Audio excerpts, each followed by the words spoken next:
Kale was already dying long before the sword touched him. Some people die slowly inside long before the world notices. Kale was one of them, a boy born without magic in a kingdom where magic decided worth. A boy whose name was spoken only in disappointment. A boy whose life felt like a mistake that never stopped repeating. He lived in a village that never smiled at him. Children threw stones when he passed. Men called him useless. Women looked away as if poverty had a face, and it was his, even his own. Father never defended him. Only silence followed Kale everywhere, like a shadow that refused to leave.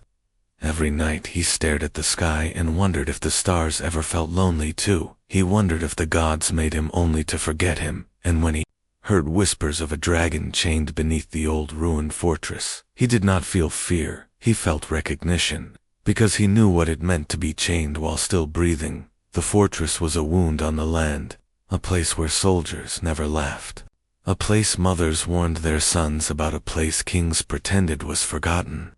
But Kale went anyway, not for glory, not for treasure, only because something in him could not ignore Frenda.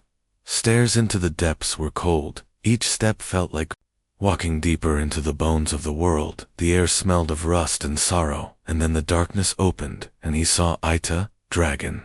Not roaring, not raging, just lying there, massive and broken, its wings torn like ruined banners, its scales cracked and dull. Its breath weak, its golden, barely open chains wrapped around its body, runes burned into the iron, curses written by frightened men.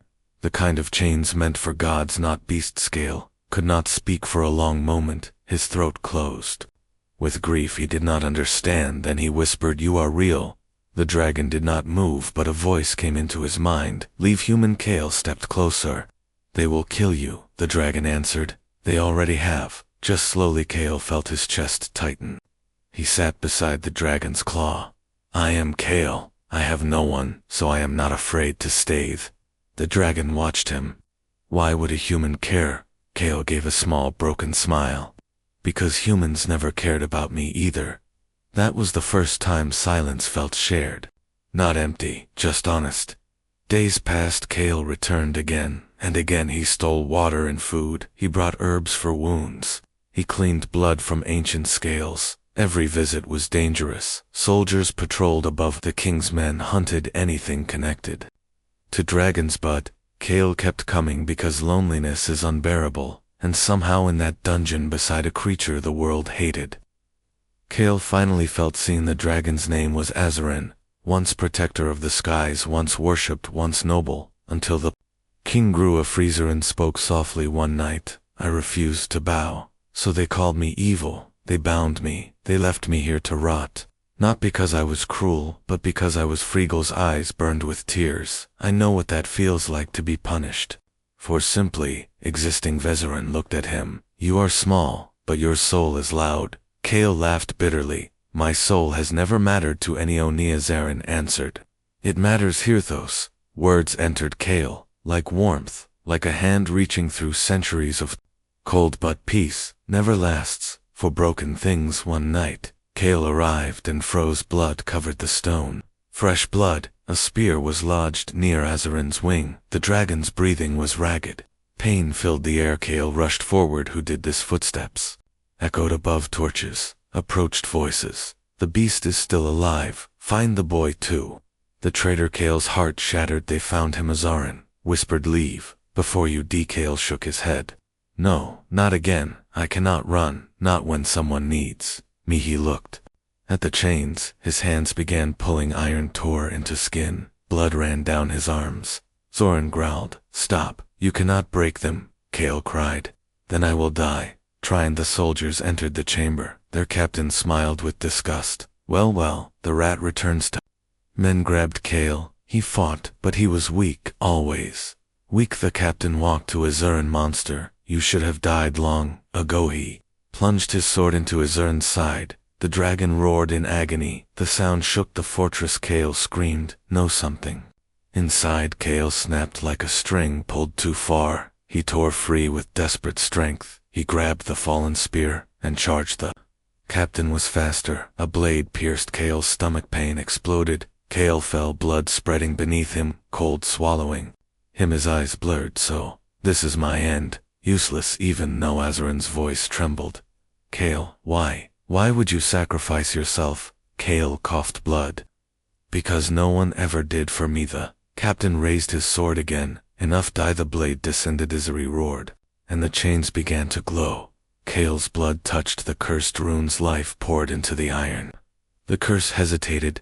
Confused, Azarin whispered. Human bond light erupted. The dungeon shook. Runes shattered. Chains screamed. As they broke, Azarin rose. Slowly, free, radiant. Kale's body lifted from the ground. His wounds closed. A mark burned on his chest. His eyes opened gold. The captain stumbled back in horror. Know that power. Kale stood. Voice, calm. You hurt him. Soldiers attacked. Kale lifted his hand. The air-bent men slammed into walls. Stone cracked. Kale was not the boy anymore. Azarin spoke behind him. He is awakened. They fled upward. Kale and Azarin emerged into moonlight. The kingdom awaited thousands of soldiers. The king atop the walls. Return to your prison, dragon, the king shouted. The siren answered. Never again. The king pointed at Kale and the boy. Kill him. Kale stepped forward.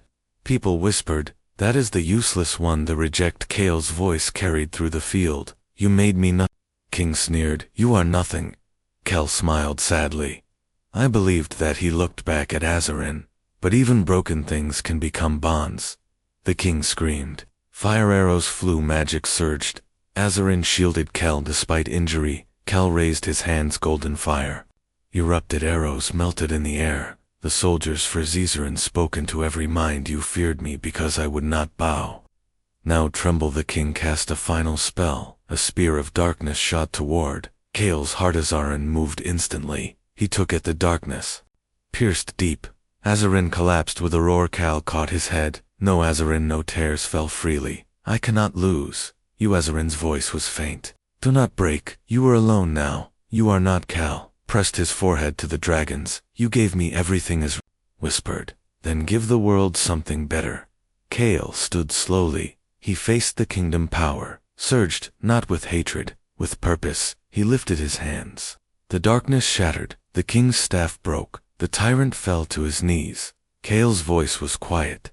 This ends. Weapons dropped. Soldiers trembled. People stared in silence, not because of fear, but because they saw truth. The boy they rejected became the bond of a dragon. Kale returned to Azarin. Warm light flowed from him into broken scales. Slowly, Azarin breathed alive. Kale smiled through tears. You are not leaving. Azarin answered softly. Neither are youth. Dawn rose over the shattered fortress.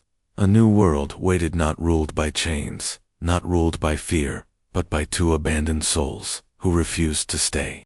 Broken. And Kale understood power was not what made everyone speechless. It was love, sacrifice, and hope that even the loneliest heart can awaken destiny.